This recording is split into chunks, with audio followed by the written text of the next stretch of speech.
Okay, my sweetie, what are you making this Look, morning? I'm making, it's a pickled vegetable dish.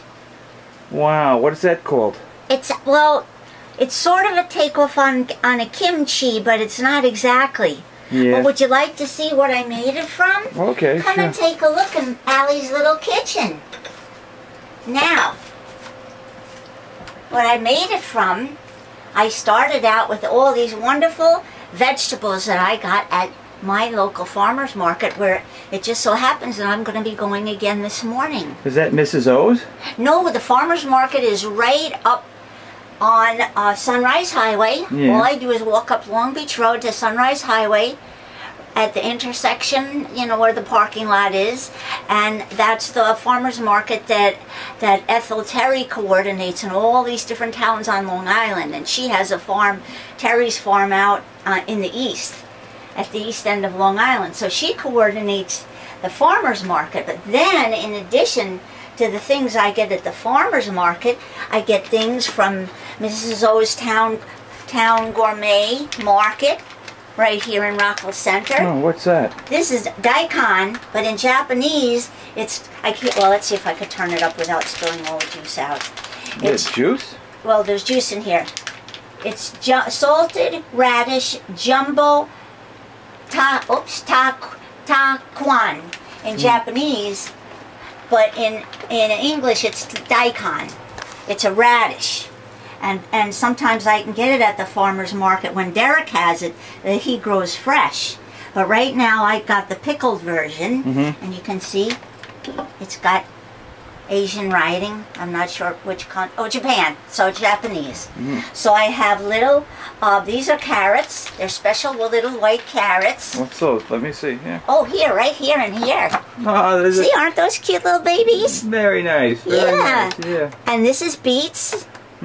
Beets from the farmer's market, radish from the farmer's market, and then the daikon, and this is cilantro from Mrs. O's Town Gourmet Market right here in Rockville Center. And the whole thing is a raw recipe that I learned from Maggie, who's... That's Blue Firmament Maggie, right? Blue Firmament Maggie, yes. Maggie's Raw Love Cafe, Maggie's Heavenly Raw Love Cafe.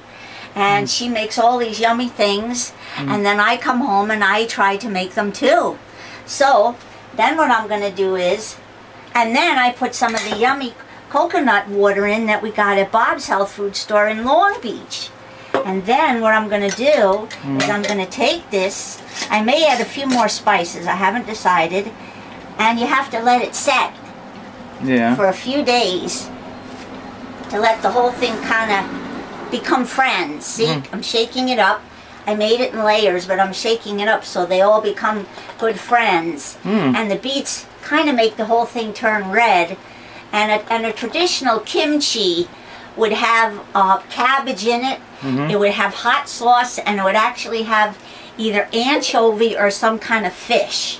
But I'm not really into that, so I don't have that.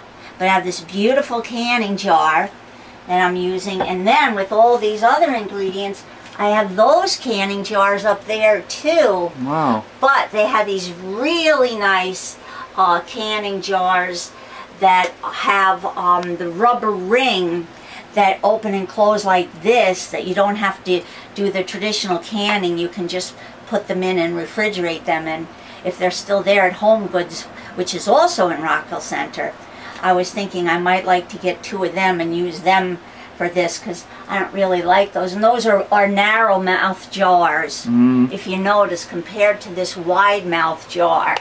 See, that's easier for to pour a liquid in, but the wide mouth jar you really need for doing something where you're putting chunks of food. I see. You know, you need this much room to get it in. Now, this is not traditional canning, because if this were traditional canning, it would involve a process of heating the contents to a boiling point, and I'll show you.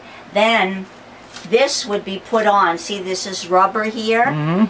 This would be put on, and this would have to be a new one. You could not reuse it.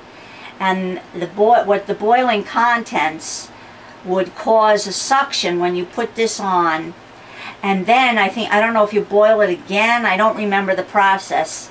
So any official canners watching this will have to forgive my ignorance. Yeah. And then when this is suctioned in and the whole thing is cooled off, then you just put this on.